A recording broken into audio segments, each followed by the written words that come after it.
പ്രശസ്തമായ കോവളം തീരമാണ്.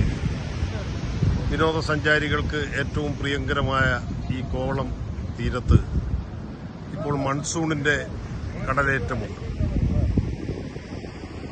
നമ്മൾ ഈ തീരത്ത് വന്നത് ഏതാണ്ട് ഒരു വർഷത്തോളമാകാറായി. കടലിൽ മുങ്ങിത്താണ് എൽസ 3 എന്ന കപ്പലിൽ നിന്നും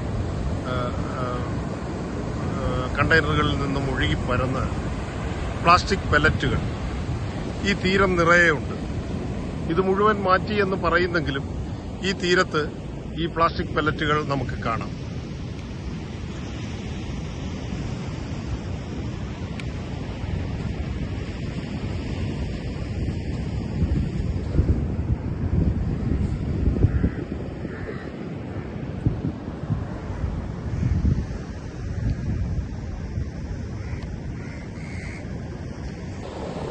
ഈ പെല്ലറ്റും അതിനോടനുബന്ധിച്ചിട്ടുള്ളതെല്ലാം നീക്കം ചെയ്തു എന്നാണ് കപ്പൽ കമ്പനിയും തുറമുഖ വകുപ്പും എല്ലാം പറയുന്നത്.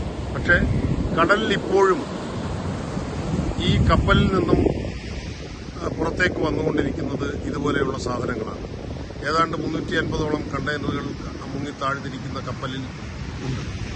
അതിൽ തന്നെ കപ്പൽ മുങ്ങി ഏതാണ്ട് 5-6 മണിക്കൂറിനുള്ളിൽ തന്നെ കേരളത്തിന്റെ തെക്കൻ തീരങ്ങളിൽ ഈ കപ്പലിൽ നിന്നുള്ള കണ്ടെയ്നറുകൾ ഒഴുകി പരക്കുകയുണ്ടായി.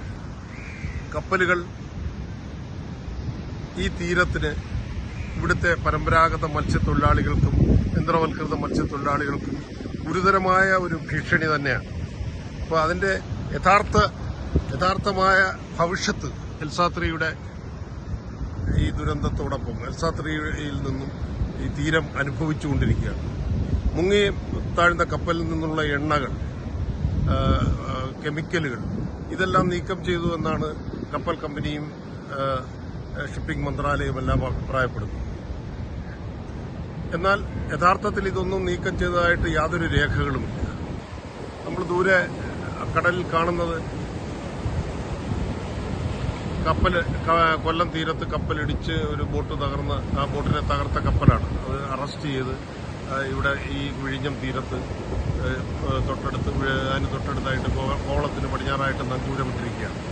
ഇപ്പോഴും ഈ പ്ലാസ്റ്റിക് പെല്ലറ്റുകൾ തീരത്ത് അടിഞ്ഞു കിടക്കുകയാണ്. ഇത് മത്സ്യബന്ധനത്തിനും മത്സ്യത്തിനും പാരിസ്ഥിതികമായ ദൂഷ്യമുണ്ടാകുമെന്ന് വിദഗ്ധർ അഭിപ്രായപ്പെട്ടിട്ടുള്ള ഒന്നാണ്. പക്ഷെ ഇത് ഇതുവരെ നീക്കം ചെയ്തിട്ടില്ല.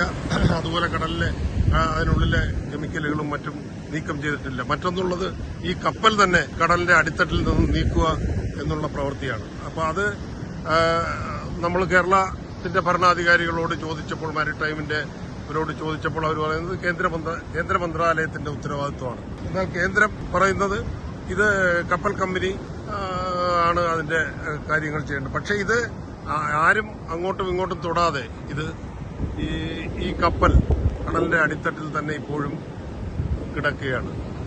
അപ്പോൾ വേറെ പലരും ഇത് അനൌദ്യോഗികമായിട്ട് പറയുന്ന എവിടെങ്കിലും മുങ്ങിത്താണ കപ്പൽ നീക്കം ചെയ്ത ചരിത്രമുണ്ടോ എന്ന്.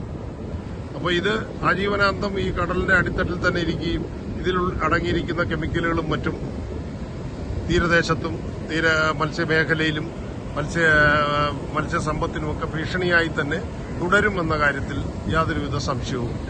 അത് നമ്മൾ തന്നെ ആരോപണവും ആക്ഷേപവും ഉന്നയിച്ചിട്ടുള്ള പ്രശ്നമാണ്. ഒരുപാട് പാരിസ്ഥിതിക പ്രശ്നങ്ങൾ വന്നിട്ടുണ്ട്.